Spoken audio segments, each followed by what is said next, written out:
So I've just seen a really interesting article or post on LinkedIn that I think talks about a super interesting uh, unlock to finding growth that I've definitely used in the past, and I think is really interesting if you're kind of struggling for ideas for testing, or for example, nothing that you seem to be trying is working. So this is the post in question, and it talks basically about trying a few different things, nothing necessarily working, and then finding a big spike coming from organic that ultimately they trace back to the stand-up routine.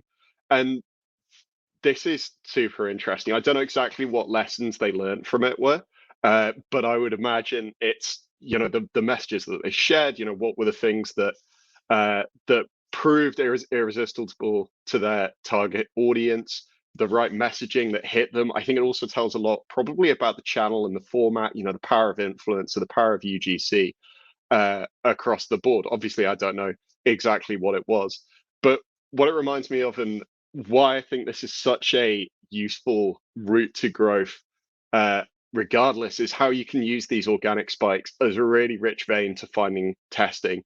And I had a similar experience when seeing a spike with a client.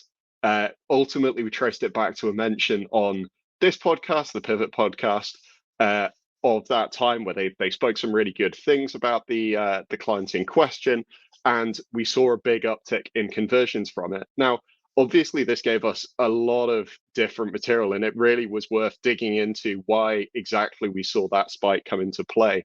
And for us, it suggested the importance of podcasts as a channel, for example, and being brought up organically, or even through paid advertising on podcasts. So that was incredibly useful. But also, it unleashed an entirely new audience for us. And this was something that we even dug into targeting, for example, on Twitter when Twitter ads were, less less useful, less relevant.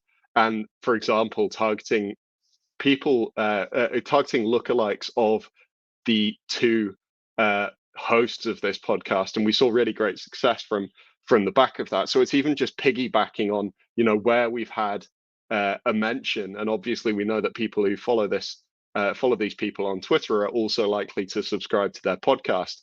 But really, it also just showed and gave us a better understanding of which audiences were really likely to resonate with us. So at the end of the day, I think it's worth paying attention to these kinds of spikes. And going back to the initial post, I think it's paid growth marketers, and as growth marketers in general, there's so much that we can learn from all of these things. Where whether it be what audience we're going to, what channel we're hitting, but also what messaging we're actually pulling together in our advertising. Because after all, we are mostly advertising on social channels.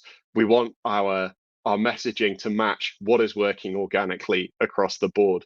I'll copy a link to this because I think it's super useful to see, and a super interesting case study, and definitely encourage everyone to dig into what works for them in a really similar way.